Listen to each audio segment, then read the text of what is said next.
Dubai के international airport के पास धमाका हुआ है और उस धमाके के बाद वहां पर आग लगी हुई देखी गई। दुबई के हुकाम ने फिलहाल आग पर काबू पा लेने का दावा किया है। इस दौरान तिरुअनंतपुरम से दुबई जाने वाली परवाज का रुख मोड़ दिया गया और इसे फिर दोबारा केरला के तिरुअनंतपुर एयरपोर्ट पर उतार दिया गया है। दुबई एयरपोर्ट के करीब ड्रोन हमले की वजह से सुबह आग लगी थी। एयरपोर्ट की तरफ जाने वाली तमाम सड़कों को बंद कर दिया गया था। दूसरी तरफ दुबई के मीडिया ऑफिस ने इस बात की तस्दीक की है कि ड्रोन को नाकाम बना गया है। उसके बाद यह बताया जाता है कि वहां पर धुआं निकलता हुआ देखा गया। दुबई एयरपोर्ट की तरफ जाने वाली यहां पर परवाजों को यहां पर इस तरह से बताया गया है कि फिजा में रोक दिया गया है और उनका रुख मोड़ दिया गया है। आलमी फ्लाइट मॉनिटरिंग वेबसाइट ने फ्लाइट्स की तफसीलात जारी की हैं। मीडिया ऑफिस दुबई का कहना है कि सिविल एविएशन अथॉरिटी ने एहतियाती इकदाम के तौर पर दुबई एयरपोर्ट से आरजी तौर पर परवाजों को मुअत्तल कर दिया है। इसराइल के दारकूमत तल अवीव के अलावा दूसरे कई इलाकों पर ईरानी मिसाइल गिरे हैं और इसके बाद अफरा तफरी देखी गई है। बाज़ मकामात पर आग लगी हुई देखी गई है।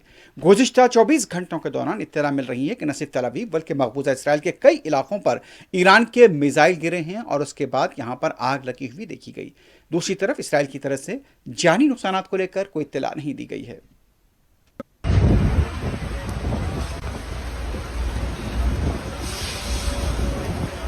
उधर लेबनान पर मुसलसल इसराइल के हमले जारी हैं और अब तक 850 से ज़्यादा हलाकतें हो चुकी हैं।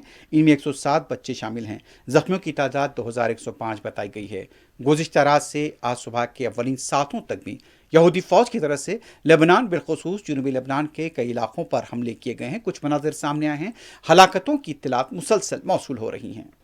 इसराइल और अमेरिका की तरफ से ईरान के कई इलाकों पर हमले जारी हैं। यह भी बताया जा रहा है कि सेहत के मराकज़ को भी निशाना बनाया गया है।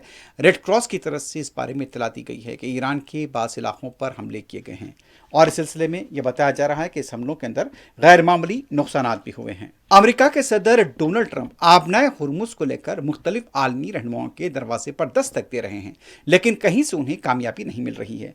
बताया जाता है कि अगर उनका यह कहना था कि अगर कोई भी उनका साथ नहीं देगा तो आबनाए हुर्मुज़ एक खतरा बन जाएगा। ट्रंप ने नेटो को धमकी देते हुए कहा, अगर नेटो ने आबनाए हुर्मुज़ खोलने में मदद नहीं की तो फिर नेटो का मुस्तकबिल बहुत बुरा होगा। चीन और जापान ने भी इस बारे में ट्रंप की मदद से इनकार किया है। उधर तेल की कीमत में मामूली इजाफे की इत्तला मिली है। यहाँ पर बताया जा रहा है कि $102 फी बैरल तेल हो गया, जबकि खाम तेल ब्रेंट ऑयल बताया गया है कि $106 फी बैरल तक पहुँच गया है। जिस तरह से ईरान पर हमले हो रहे हैं, आबना हुर्मुज़ बंद है, उसी के तनाजुर में तेल की कीमतों में मामूली इजाफे की इत्तला मिली है।